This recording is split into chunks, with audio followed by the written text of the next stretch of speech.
On dit que la première maison qu'on achète devrait être pour soi. Mais quand j'ai signé les papiers pour ce duplex à Volan-Vélin, je ne pensais ni au plan de travail en granit, ni au dressing spacieux. Je pensais à mes parents. Je m'appelle Claire Moreau, 34 ans, ingénieure, pas d'enfant, pas de mari, juste des plans des échéances et une famille qui a toujours dit que j'étais celle qui trouverait une solution. Mon père a perdu son emploi il y a 18 mois. Les heures à mi-temps de ma mère à la bibliothèque suffisaient à peine à payer l'électricité. Leur bail d'appartement touchait à sa fin et je ne pouvais supporter l'idée qu'ils se retrouvent à la rue ou Dieu m'en garde qu'ils emménagent avec mon jeune frère Lucas et sa copine Camille dans leur minuscule une pièce. Alors je leur ai proposé l'unité arrière, sans loyer, juste de la stabilité. Quand je leur ai tendu les clés, ma mère a cligné des yeux devant le porche comme si c'était un piège. C'est trop, a-t-elle dit en caressant la rambarde. Ce n'est pas de la charité, ai-je répondu. Considérez ça comme un investissement pour la paix. Mon père, comme d'habitude, est resté silencieux, hochant la tête avec cet air résigné qu'il prend quand il ne veut pas discuter. Ils ont emménagé le lendemain. Pendant un temps, c'était parfait. Maman a planté du basilic et du romarin dans le jardin. Papa a réparé les lames de parquet des deux côtés. On a recommencé à prendre le petit déjeuner ensemble le dimanche comme quand j'étais petite. Je partais au travail en lui faisant un signe depuis le jardin. Je rentrais et découvrais de nouvelles fleurs des gouttières nettoyées, de petits signes que peut-être, juste peut-être, ont réparé quelque chose qui s'était effiloché il y a des années. Je pensais que c'était ça, boucler la boucle. Être celle qui tient bon, rendre ce qu'on m'a donné, se sentir enfin comme une famille. Je ne le savais pas encore, mais ce n'était pas une boucle. C'était une spirale lente. Et j'étais au sommet. Tout a commencé par un compliment. Ta cuisine capte si joliment la lumière du matin, a dit maman un dimanche devant un café au lait, ses yeux glissant vers la grande fenêtre de mon unité. J'ai souri. Ce sont des copies conformes, maman. Pas tout à fait, a-t-elle murmuré, touillant sa tasse. La tienne donne à l'est. Elle semble plus chaude. Je n'y ai pas prêté attention. Jusqu'au week-end suivant. Tu as plus de place sur ton plan de travail, a-t-elle dit, en observant le granit près de ma cuisinière. J'ai haussé un sourcil. J'ai mesuré. C'est la même. Elle a haussé les épaules. Peut-être.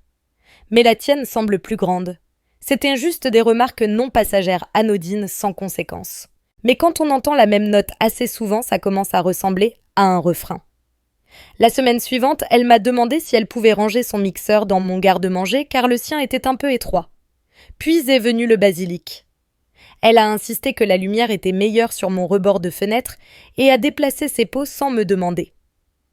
Papa ne disait pas grand-chose, mais il a commencé à réparer plus de choses de mon côté que du leur. Rejointoyer, réaccrocher, repeindre comme s'il redessinait déjà l'espace dans leur tête.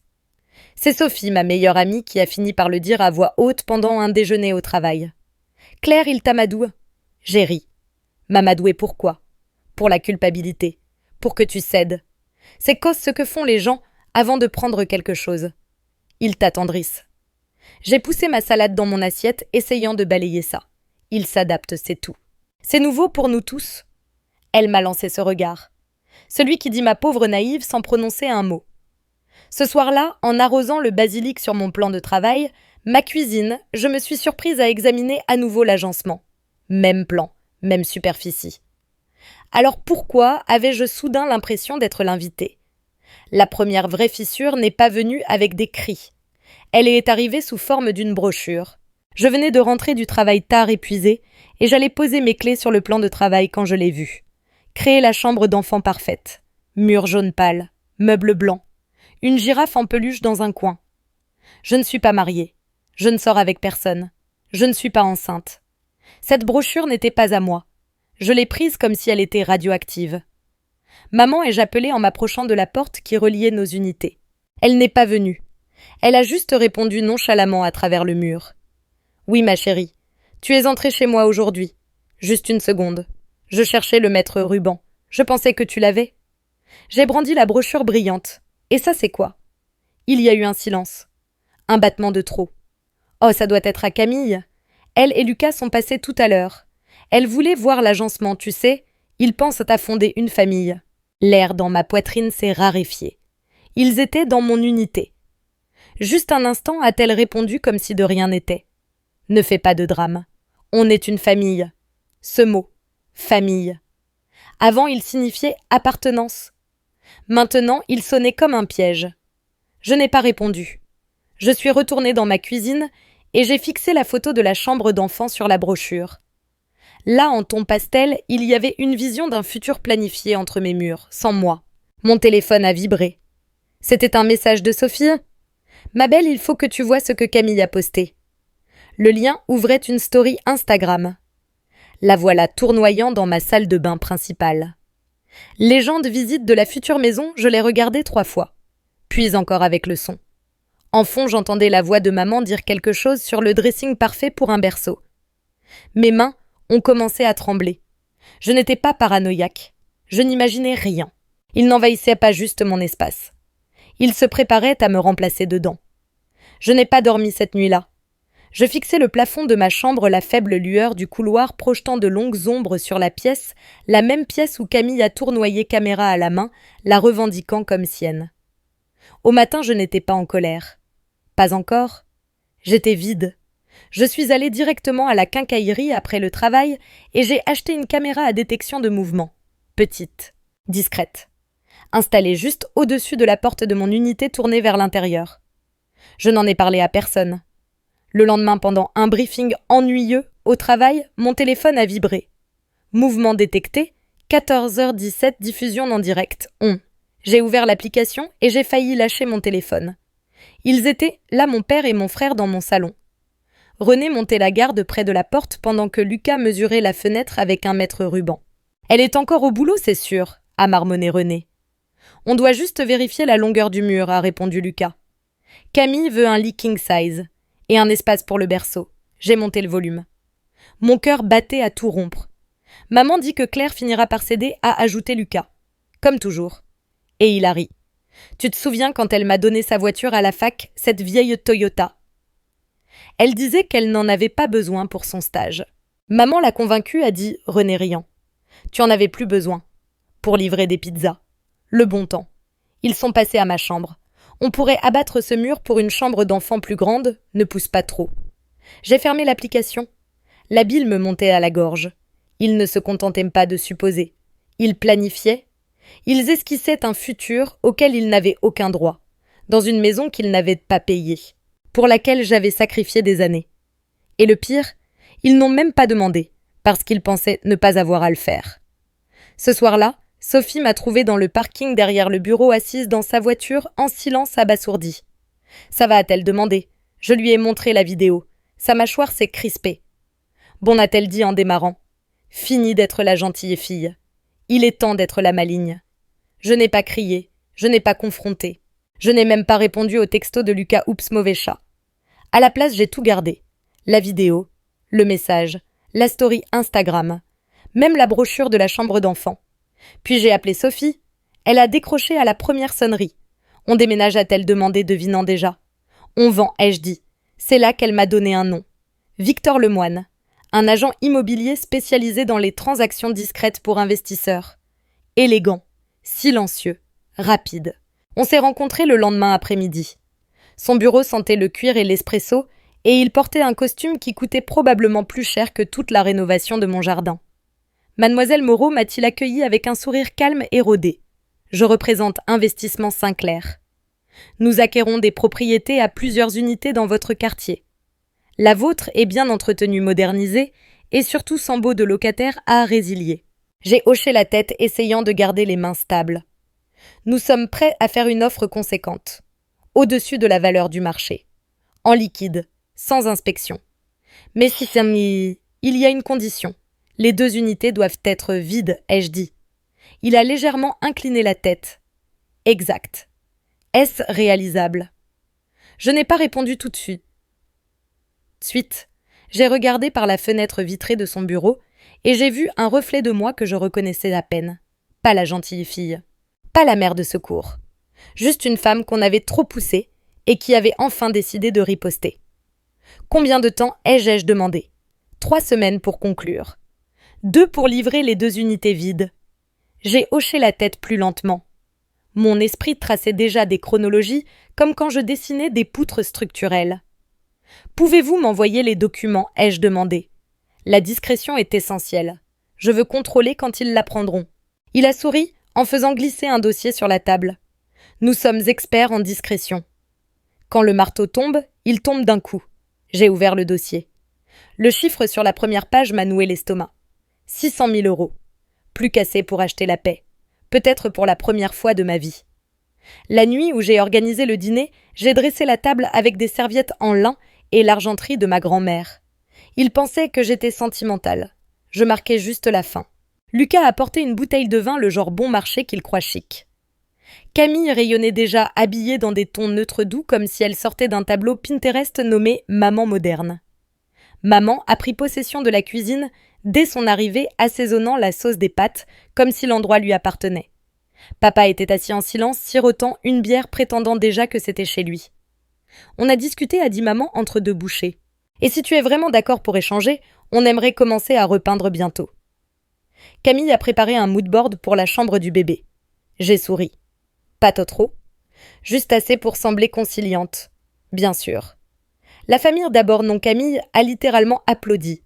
Elle a sorti son téléphone et m'a montré des palettes de couleurs. Jaune pâle vert, menthe mûre crème. Sa voix était trop aiguë, trop joyeuse. Comme si elle avait déjà oublié que c'était ma cuisine, ma table, mes assiettes. On pourrait faire l'échange d'ici la fin du mois, a ajouté maman. Te donner le temps de t'installer dans l'unité arrière avant l'arrivée des meubles pour bébé. Lucas s'est adossé à sa chaise et a levé son verre. À Claire, la sœur la plus généreuse du monde. J'ai levé le mien aussi. Au bon moment, ai-je dit doucement. Il n'avait aucune idée. Mes affaires étaient déjà en garde-meuble. Mon nouvel appartement était sous contrat. Les serrures avaient été changées la semaine précédente. Et dans ma boîte mail attendait l'accord de vente préliminaire signé. Après leur départ, maman s'est attardée à la porte. Tu fais le bon choix. Tu comprendras un jour quand tu auras des enfants. J'ai hoché la tête et les regardé marcher vers l'unité arrière. Puis j'ai fermé ma porte d'entrée et rayé un autre point de ma liste. Organiser le dernier dîner familial. Fête. Les avis ont été affichés à 9 heures précises. J'avais programmé une alarme juste pour voir ça. 2 feuilles de papier soigneusement scotchées sur chaque porte d'unité. Avis de vente et d'évacuation. 3 semaines pour libérer les lieux. J'ai observé depuis ma fenêtre quand ça a commencé. Maman a ouvert la porte en premier. Elle a fixé le papier comme s'il était écrit dans une langue étrangère, puis l'a arraché d'un geste tremblant. Puis sont venus les coups. Claire.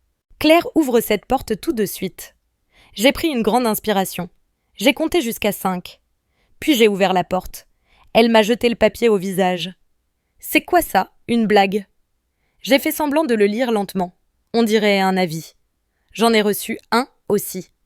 Camille est apparue derrière elle pâle et clignant des yeux. Ils ont vendu l'immeuble, ils ne peuvent pas faire ça. C'est notre. Elle s'est arrêtée en plein milieu. Notre quoi? Notre avenir. La première chambre de bébé, notre fantasme volé et Lucas a déboulé dans l'allée téléphone en main. C'est pas légal. J'appelle un avocat. Juste à ce moment, une élégante voiture noire s'est garée dans l'allée. Victor Lemoine en est sorti costume gris mallette à la main. Timing parfait. Bonjour, a-t-il dit la voix calme comme une radio matinale. Je représente Investissement Sinclair. Vous avez reçu nos avis, je présume. Mon père est sorti en dernier, le visage blême. Il y a une erreur. Claire est propriétaire de cette maison. Lemoine a souri avec juste ce qu'il fallait de compassion. Elle l'était. La vente a été finalisée la semaine dernière. Lucas a saisi les documents et les a feuilletés. C'est daté d'il y a 2 semaines. Tu étais au courant, j'ai gardé une expression neutre. J'ai reçu la même offre que tu tiens. C'était trop beau pour refuser. Camille semblait sur le point de s'évanouir. Maman a blanchi. Tu as vendu sans nous le dire. Comme vous avez essayé de donner mon unité sans me le demander. Personne n'a parlé. Pas même Lucas. Lemoine a brisé le silence. Vous avez 21 jours pour évacuer. Investissement Sinclair apprécie votre coopération. J'ai fermé la porte doucement. Et j'ai souri. Ils n'ont pas frappé à nouveau ce jour-là. Ils tournaient en rond comme des bêtes blessées. Je les ai vus par la fenêtre, mon père arpentant le jardin, la vie d'expulsion froissée dans son poing. Ma mère au téléphone, la voix basse et tranchante. Lucas criant sur quelqu'un, probablement l'avocat, qui venait de confirmer que le contrat était inattaquable. Camille était assise sur les marches du porche, retenant ses larmes avec des mains tremblantes. Ce soir-là, je suis sortie avec un verre d'eau et me suis appuyée contre la rambarde juste au moment où ils sortaient de leur unité. Lucas a parlé en premier. Alors c'est tout. Tu nous mets dehors. Je n'ai pas répondu. J'ai regardé ma mère. Tu as tout prévu, a-t-elle dit. Tu n'es plus notre fille. Je n'ai pas scellé. J'ai cessé de me sentir comme votre fille quand vous avez commencé à mesurer ma chambre pour un berceau que je n'avais pas approuvé. La voix de Camille s'est brisée. On avait tout prévu. Prévu avec ce qui ne vous appartenait pas, ai-je dit. Dans une maison que vous n'avez pas payée, que j'ai construite, que j'ai entretenue. Mon père a avancé la voix faible. Claire, on pensait que tu comprendrais. Lucas a besoin d'une chance. Camille attend un enfant. J'ai haussé un sourcil. Elle attend quoi? Que je donne ma vie parce que vous m'avez élevé pour porter la leur, Lucas semblait abasourdi. Tu as toujours tout maîtrisé. Le boulot, la maison. On voulait juste un avenir. Alors construisez-le, ai-je dit la voix ferme. Comme je l'ai fait, sans le voler. Camille a détourné le regard. Elle ne pouvait pas me regarder. Tu es égoïste, a sifflé ma mère. Tu préfères vendre notre maison à des étrangers plutôt que d'aider ta famille. Ce n'était jamais votre maison, ai-je dit doucement. Vous étiez mes invités, et les invités ne font pas de plan de chambre d'enfant à huis clos. Il y a eu un silence, lourd, étouffant. La voiture de Lemoine s'est garée à nouveau dans l'allée. Il en est sorti leur attendu des dossiers d'information annonce service de déménagement tout bien rangé. Investissement Sinclair apprécie votre déménagement rapide. Ils n'ont pas parlé. Ils sont restés là tenant les conséquences de leur présomption. Je suis retournée vers ma porte. Pas avec triomphe, mais avec paix. Le déni n'est pas mort en silence dans ma famille. Il s'est éteint en se débattant et en criant. Lucas a été le premier à contre-attaquer. Il a essayé de m'assigner en justice invoquant préjudice émotionnel et accords verbaux. Son avocat a lu le contrat de vente, vu la vidéo de la caméra, et est sorti de la pièce sans un mot. Camille a posté des stories Instagram cryptiques pendant 2 jours photos en noir et blanc de nuanciers de peinture pour bébé avec une musique de piano triste en fond. Le 3e jour, elle a tout supprimé et m'a unfollow. J'ai déçu par Sophie qu'elle était retournée chez ses parents. Apparemment, elle a dit à Lucas « Je ne vais pas élever un enfant avec un homme qui ne peut même pas garder une clé pour son avenir. » Ma mère a bloqué mon numéro. Mon père répondait encore aux messages de fête un mot à la fois. Reçu. Merci. Noté. Pas d'excuses. Pas d'explications. Et ça m'allait. Parce que je ne demandais rien. J'ai emménagé dans mon appartement 3 jours après la dernière inspection. Le dépôt de Sinclair s'est crédité instantanément et j'ai payé l'endroit en liquide. Sans prêt. Sans mur mitoyen. Sans porte communicante. Sophie est passée le 2e soir avec du vin. C'est différent, non? J'ai hoché la tête. Plus calme, plus léger. Elle a regardé autour d'elle. Pas de basilic sur le rebord de la fenêtre. Pas de paillasson dépareillé. Personne qui fait semblant que ta vie est la sienne. Pas de clé de secours sous le paillasson, ai-je ajouté. Ça l'a fait sourire. Lucas a tenté une dernière chose. Un mémo vocal dans le chat de groupe qu'on n'utilisait plus depuis des mois. Tu as tout gâché. On devait élever notre enfant là-bas. Tu le regretteras un jour. Je n'ai pas répondu. Mais j'ai écouté le message 2 fois. Pas parce que ça faisait mal. Parce que ça confirmait quelque chose que j'attendais d'entendre. Il n'avait toujours pas compris. Il ne perdait pas juste la maison. Il perdait la dernière version de moi qui leur aurait jamais fait de la place. Le soleil frappait différemment dans le nouvel endroit. Pas à travers des rideaux vaporeux ou une fenêtre donnant sur un jardin. À travers du verre du sol au plafond s'étendant au 12e étage, se déversant sur du parquet propre et une peinture intacte. Je me tenais là, pieds nus, café à la main, regardant la ville s'éveiller. Sophie est arrivée avec des croissants et du lait d'amande encore en tenue de sport. « Cet endroit est dégueulasse », a-t-elle dit la bouche pleine. Dans le meilleur sens possible. J'ai ri pour de vrai cette fois. La culpabilité était partie. Pas engourdie. Pas enfouie. Partie. Le genre de culpabilité qui me faisait taire quand j'aurais dû poser des limites. Qui me convainquait qu'être nécessaire, c'était être aimé. Qui me disait que famille rimait avec sacrifice même si ça me coûtait moi-même. Sophie m'a tendu son téléphone. Regarde, t'es célèbre sur Internet. Le dernier post Instagram de Camille avait disparu. Tout comme chaque photo taguée de la maison. Le moodboard, les progrès de la chambre d'enfant, tout supprimé, comme si rien n'avait jamais existé. Inquiète de ce que son nouveau mec pourrait penser, ai-je demandé. Sophie a ricané. Plutôt inquiète de ce que ses sponsors pourraient penser. Les commentaires se sont retournés contre elle. Vite. Je n'ai pas ressenti de triomphe. J'ai ressenti la liberté. Ce soir-là, j'ai allumé une bougie. Une seule, au centre de mon nouvel espace tranquille. Personne n'a réarrangé mes meubles. Personne n'a mesuré mes murs. Personne ne m'a dit ce que je devais abandonner. Ensuite, mon téléphone a vibré. Un numéro inconnu. Le message disait « C'est papa. Ta mère ne l'admettra pas, mais tu lui manques. » Je l'ai regardé un moment. Je n'ai pas pleuré. Je n'ai pas répondu. À la place, j'ai écrit une note dans mon journal. Il regrette la version de moi qui donnait jusqu'à ce que ça fasse mal. Pas moi. Sophie a versé plus de vin et a levé son verre. À des vues comme celle-ci. Et à la liberté. J'ai touché mon verre au sien. Et j'ai pensé peut-être que c'est ça, rentrer enfin chez soi. 2 semaines après mon déménagement, j'ai croisé ma mère au supermarché. Elle était dans le rayon des soupes en conserve comparant les prix. Sans maquillage. Cheveux tirés en arrière. Elle semblait plus petite. Ou peut-être est-ce ainsi qu'apparaissent les gens quand ils ne se tiennent plus sur vos épaules. Elle a fait semblant de ne pas me voir. Je n'ai rien dit non plus. J'ai continué à marcher. Plus tard, ce soir-là, mon téléphone s'est allumé. Même numéro. C'est papa. On a fait des erreurs. De grosses erreurs. J'ai attendu. J'ai fixé le curseur clignotant. Mais rien d'autre n'est venu. C'était la chose la plus honnête qu'il m'ait jamais envoyée. Sophie et moi étions sur mon balcon ce soir-là, l'horizon scintillant sous nos yeux. Elle m'a tendu sa tablette. Ils ont mis ton vieux duplex en vente. Sinclair avait rénové les 2 unités. Nouveau sol. Peinture moderne. Listée au double du prix qu'ils m'avaient payé. Tu crois qu'ils vont se battre, a-t-elle demandé. J'ai secoué la tête. Ils ont déjà perdu. Ce n'est pas une question d'argent. Elle a haussé un sourcil. Alors c'est quoi, l'héritage, ai-je dit.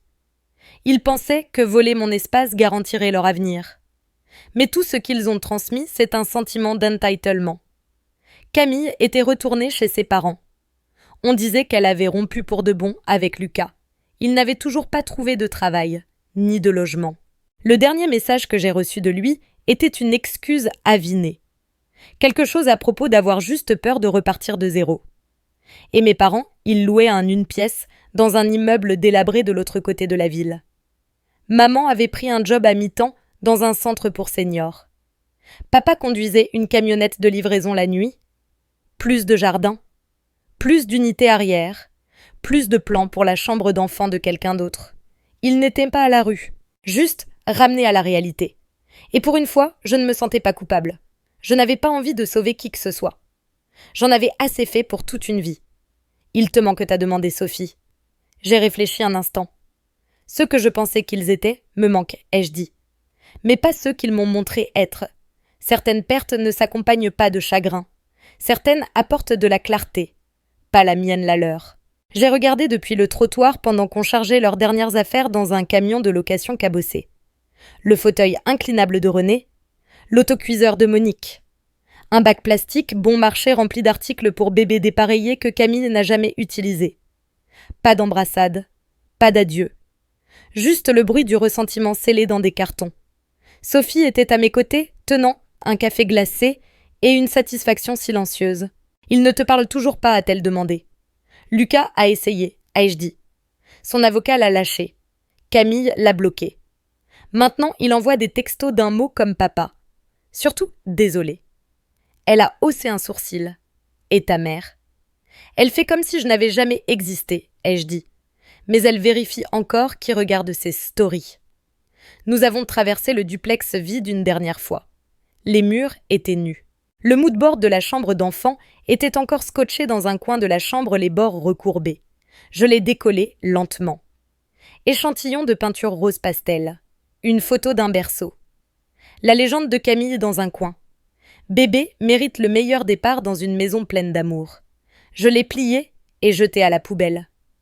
Les nouveaux propriétaires ne sauraient jamais ce qui s'était presque passé ici. Ce qui avait failli être pris. Ce qui avait été discrètement repris. Dehors, la ville bourdonnait au rythme des gens vivant leur propre vie, quelque chose que ma famille n'avait jamais tout à fait maîtrisé. Sophie s'est tournée vers moi, clés en main. Prête à les déposer chez le moine, j'ai hoché la tête. Pas de double, pas de copie, pas de clé cachée sous le paillasson. Elle a souri. Cette fois, tu es sérieuse. Cette fois, ai-je dit, ma maison n'aura pas de porte dérobée pour que la culpabilité s'y glisse. Ce soir-là, je me tenais sur le balcon de mon appartement, les lumières de l'horizon scintillant comme un applaudissement silencieux. Mon téléphone a vibré avec un dernier message de papa. Ta mère dresse toujours la table pour 3. Je l'ai regardé. Je n'ai pas répondu. J'ai juste posé le téléphone face contre table. Certains messages n'ont pas besoin de réponse. Certaines maisons n'ont pas besoin de clés de secours. Et certaines filles choisissent enfin de fermer la porte à double tour pour de bon. Avez-vous déjà été pris pour acquis par votre propre famille ? Partagez votre histoire dans les commentaires ou dites simplement pas de clé de secours si vous comprenez exactement ce que ressent Claire.